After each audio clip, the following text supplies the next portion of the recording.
నమస్తే. నేను మీ సతీష్.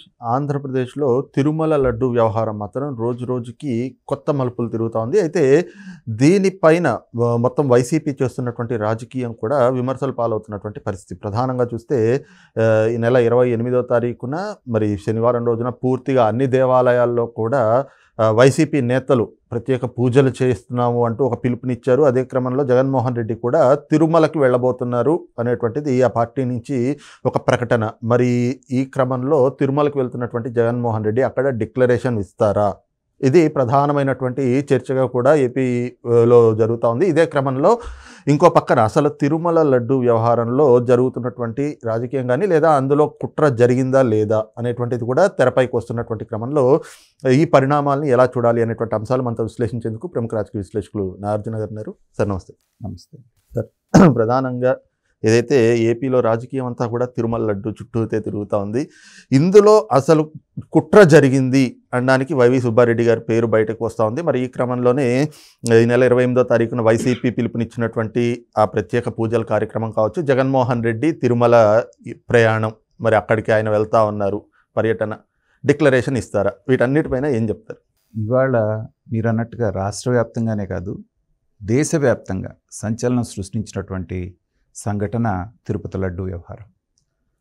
కోట్లాది మంది వెంకటేశ్వర స్వామి భక్తులు ఎక్కడెక్కడున్న ప్రపంచవ్యాప్తంగా వాళ్ళందరి మనోభావాలు దెబ్బతిన్నాయి అనేటువంటిది అక్కడి నుంచి వచ్చినటువంటి రియాక్షన్ బట్టి తెలిసింది. అయితే దాంట్లో కల్తీ జరిగిందా లేదా అనేటువంటిది దాని మీద ఏ రకమైన ఎంక్వైరీ అవసరం లేదు. నంబర్ 1. ఎందుకంటే 6 నెలలకు ఒకసారో 3 నెలలకు ఒకసారో కొన్ని కుటుంబాలు అయితే నెలకు ఒకసారి వెళ్ళేటువంటి వాళ్ళు కూడా ఉన్నారు తిరుమలకి.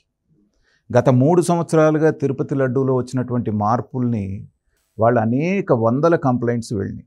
క్వాలిటీ బాగలేదు, వాసన బాగోలేదు, నిల్వ ఉండట్లేదు, రుచి బాగోట్లేదు, దాంట్లో వచ్చే జీడిపప్పు కిస్మిస్ పరిమాణం తగ్గిపోయింది, ఇన్ని రకాలు వచ్చినాయి. కానీ ఇన్ని రోజులు వాళ్ళ యొక్క కంప్లైంట్స్ అనేవన్నీ లేకపోతే వాళ్ళ యొక్క ఫిర్యాదులన్నీ అరణ్యరోధంలాగా ఉండిపోయాయి. కానీ కలియుగ దైవమైనటువంటి వెంకటేశ్వర స్వామి ఏదో రోజున పాపాన్ని బద్దలు కొడతారంటానికి ఇదే ఉదాహరణ. ఈ ప్రభుత్వం వచ్చిన తర్వాత చంద్రబాబు నాయుడు గారు వెళ్ళి, గతంలో ఇన్ని ఉన్నా వీళ్ళు పార్టీ తరపున వాళ్ళకి నోటీసుకి తీసుకెళ్ళినా పట్టించుకునేవాడు లేడు. అందుకనే ఆయన మొట్టమొదటిసారి తిరుమలకి వెళ్ళగానే ముఖ్యమంత్రిగా ప్రమాణ స్వీకారం చేసిన వెంటనే ప్రఖ్యాళన అనేటువంటిది నేను ఇక్కడి నుంచే మొదలు పెడుతున్నానని చెప్పేసి అక్కడ చెప్పడమే కాకుండా అప్పటిదాకా చక్రం తిప్పినటువంటి ధర్మారెడ్డిని గాల్లో పెట్టారు. మొట్టమొదటి వేటు అక్కడ పడ్డది. చాలామంది ఏమంటున్నారు, ఉంటే చర్యలు ఎందుకు తీసుకోలేదు? అసలు చర్య తీసుకున్నారు కదా, పెద్ద తలకాయ మీద వేటు పడ్డది కదా, అది తీసి పక్కన పెట్టిన తర్వాత ఎంక్వైరీ స్టార్ట్ అవుతుంది. ఆ తర్వాతే కదా ఈ నెయ్యి కల్తీ వ్యవహారం అంతా బయటకు వచ్చింది. సో అక్కడి నుంచి ప్రఖ్యాళన మొదలైన తర్వాత ఇవాళ లోతుల్లోకి వెళ్తూ ఉంటే అనేకమైనటువంటి అవకతవకలు, అక్రమాలు, అంటే ఇవాళ జరిగినటువంటి కల్తీకి ఏ రోజు నుంచి వీళ్ళు బీజం వేశారు, పునాది వేశారు అనేటువంటిది ఒక్కొక్కటి బయటకు వస్తూ ఉంటే కళ్ళు బయర్లు గమ్ముతున్నాయి. అప్పటి వరకు ఉన్నటువంటి టెండర్కి సంబంధించినటువంటి నిబంధనలు ఏవైతే ఉన్నాయో, స్టాండర్డ్ ఆపరేటర్స్ ఎవరైతే ఉన్నారో వాళ్ళకి కావాల్సినటువంటి నామ్స్, అంటే ఇన్ని లీటర్ల ప్రొక్యూర్మెంట్, ఇన్ని లక్షల లీటర్లు మీరే చేయాలి, మీకు సొంత ఇది ఉండాలి అనేటువంటి నిబంధనని సరళించి దాన్ని 2 లక్షల నుంచి తగ్గించేసేసి, అలాగే 250 కోట్ల రూపాయల టర్న్ ఓవర్ కంపల్సరీగా ఉండాలన్నటువంటి దాన్ని 150 కోట్లు 100 కోట్లకు తీసుకొచ్చి, తర్వాత మినిమం బేసిక్ ప్రైస్ అనేటువంటి దాన్ని 390కి తగ్గించి, ఇప్పుడు ఇదంతా వివాదం అంతా దాని చుట్టే కదా. 320 రూపాయలకి స్వచ్ఛమైన నెయ్యి మీ దగ్గరికి ఎలా వచ్చింది అంటే దానికి సమాధానం లేదు. రివర్స్ టెండరింగ్ కాబట్టి ఎవడు తక్కువ ఇస్తే వాడికి ఇస్తామన్నారంటే అంతకంటే అర్ధరహితమైనటువంటి వాదన ఏదన్నా ఉందా చెప్పండి. మీకు రేపొద్దున నాలాంటి పనికిమాలినాడు ఎవడన్నా ఇంకోడు వెళ్ళాడనుకోండి, వెళ్ళి నేను 200కే ఇస్తానన్నాడు, వాడు ఏదో ఒకటి కలిపి ఇచ్చేస్తారా రివర్స్ టెండరింగ్ అని? ఎవడు తక్కువ కోట్ చేస్తే వాడికి ఇస్తానంటారా?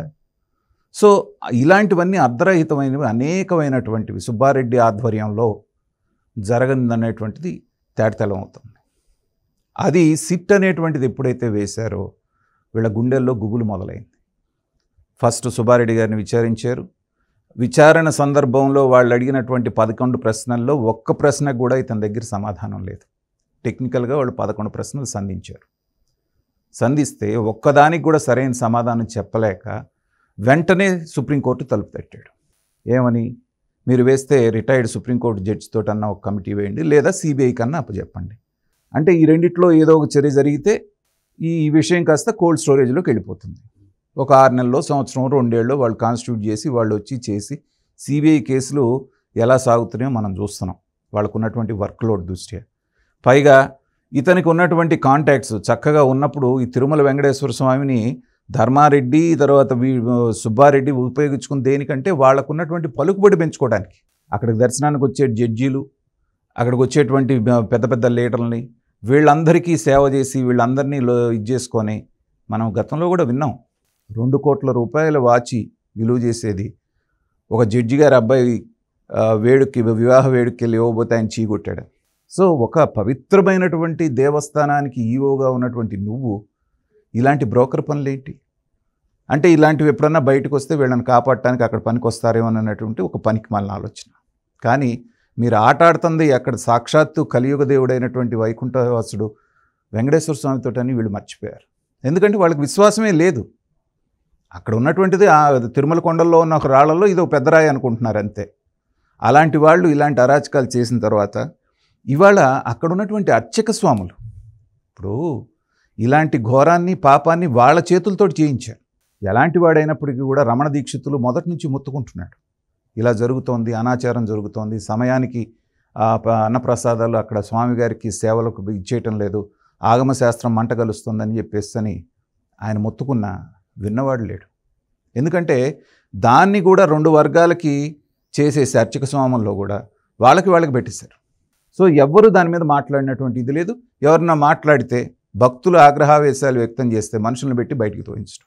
కొన్ని సందర్భాల్లో సెక్యూరిటీ గార్డ్స్ షూ వేసుకొని అక్కడ తిరగటం అనేటువంటిది మనం విజువల్స్ చూసాం. ఎంత అనాచారం అండి, ఎంత అపచారం అండి. కాబట్టి సిట్ అనేటువంటిది కూలంకుషంగా కింద నుంచి పైదాకా దాని మీద పరిశోధన చేస్తుంది. కాబట్టి వీళ్ళ గుండెల్లో రైళ్లు పరిగెత్తా ఉన్నాయి. ఇప్పుడు ఏం చేయాలో అర్థం కాని స్థితిలో కొట్టుమిట్టాడుతున్నారు, తలా ఒక పక్క పరిగెత్తున్నారు. ఈ నేపథ్యంలో పూర్తిగా వాళ్ళ ప్రతిష్ట అనేటువంటిది అడుగంటిపోయిందని, హిందువు అనేటువంటి వాళ్ళల్లో ఒక 10% మినహా వీళ్ళ మొహం కూడా చూడరు అనేటువంటిది అర్థమైపోతుంది. మొన్న స్వయంగా రోజా గారే ఒక అతి తెలివితేటలతో ఒక పోల్ పెడితే చెప్పుతో కొట్టినట్టు ఎలా పెట్టారో మనం చూసాం. దాంతో అర్థమైన తర్వాత డ్యామేజ్ కంట్రోల్ కోసం ఇవాళ జగన్మోహన్ రెడ్డి గారు మళ్ళీ ఒక కొత్త డ్రామా ఆడుతున్నారు. తిరుమల వెంకటేశ్వర స్వామి దగ్గరికి ఏనాడు భార్యా సమేతంగా వెళ్ళని ఈయన ఇవాళ ముఖ్యమంత్రి పదవి పోయిన తర్వాత కేవలం సాధారణమైనటువంటి ఆయన పులివెందుల ఎమ్మెల్యే మాత్రమే, ఇంకా అడిషనల్ క్వాలిఫికేషన్ ఏదైనా ఉందంటే మాజీ ముఖ్యమంత్రి, ప్రధాన ప్రతిపక్ష నాయకుడు కూడా కాదు. ఇప్పుడు నేను తిరుమలకి వెళ్తానన్నప్పుడు ప్రజలందరూ కూడా 5 కోట్ల తెలుగు ప్రజలు, ఆంధ్రప్రదేశ్ ప్రజలందరూ, ఆ మాటకు వస్తే తెలుగు ప్రజలందరూ ఆసక్తిగా ఎదురు చూస్తుంది దీని గురించి. అన్యమతస్థులు వచ్చినప్పుడు, ఈవెన్ సోనియా గాంధీ గారు వచ్చినప్పుడు కూడా ఆవిడ సంతకం పెట్టి వెళ్ళారు, రికార్డ్స్లో ఉంది. అబ్దుల్ కలాం గారు వచ్చినప్పుడు కూడా సంతకం పెట్టి వెళ్ళారు. అంటే వీళ్ళిద్దరికంటే గొప్పడా? సో ముఖ్యమంత్రిగా ఉన్నప్పుడు సరే ఏదో బుల్డోజ్ చేశారు, ఇవాళ ఏం చెప్తారు? ఇవాళ కనుక మేము చెయ్యము అన్నారనుకోండి, అనాచారం. హిందూ మనోభావాలు ఆల్రెడీ దెబ్బతిన్నాయి, మళ్ళీ దెబ్బతింటాయి. తిరుమలకి వెళ్తే వాళ్ళు పెట్టిన ప్రసాదం తింటాడా లేదా, దీని మీద సైన్ చేస్తాడా లేదా అనేటువంటి దాని మీద ముఖ్యంగా ఇప్పుడు చర్చ నడుస్తుంది. అయితే ఏంటంటే ఆయన ఉద్దేశం ఆయన ఏదో దేవుణ్ణి దర్శనం చేసుకుందామనో లేకపోతే దాన్ని ఏదో ఇచ్చేద్దామని కాదు, అక్కడ ఒక సీన్ క్రియేట్ చేయాలి. ఒకవేళ పైకి వెళ్ళారనుకోండి, వెళ్ళిన తర్వాత ఏదో ఒకటి మాట్లాడాలి, వాళ్ళు వచ్చి అడ్డుకుంటారు. అడ్డుకున్నప్పుడు మా గొంతు నొక్కేశారు చూడండి అనేటువంటిది. తిరుమలలో రాజకీయాలు మాట్లాడకూడదని ఆల్రెడీ చంద్రబాబు నాయుడు గారు వచ్చినప్పటి నుంచి రూల్ పెట్టారు. నిన్న కరుణాకర్ రెడ్డి చేసిన డ్రామా కూడా చూసాం. బేడి ఆంజనేయ స్వామి గుడి దగ్గర నేను ప్రమాణం చేస్తాను, అది చేస్తాను.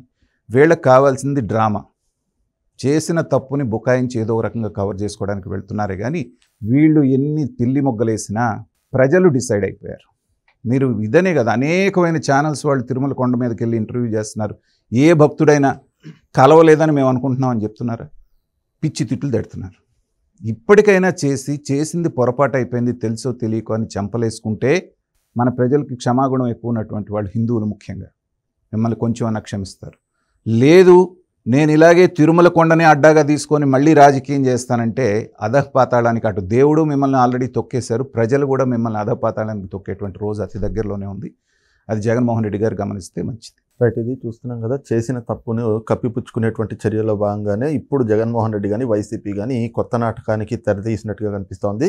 కనీసం ఇప్పటికైనా జరిగిన తప్పుని, చేసిన తప్పుని ఒప్పుకుని ప్రజల ముందు తాము చేసినటువంటి తప్పును ఒప్పుకుంటే తప్పితే ప్రజలు క్షమించేటువంటి పరిస్థితి ఉండదు. లేదంటే అటు స్వామివారి ఆగ్రహానికి, ఇటు ప్రజాగ్రహానికి కూడా గురికాక తప్పని పరిస్థితుల్లో అటు జగన్మోహన్ రెడ్డికి కానీ వైఎస్ఆర్ కాంగ్రెస్ పార్టీకి కానీ నెలకొని పోతున్నాయి అనేటువంటి భావాన్ని కూడా ప్రముఖ రాజకీయ విశ్లేషకులు నాగార్జున గారు వ్యక్తం చేస్తూ ఉన్నారు. Thank you.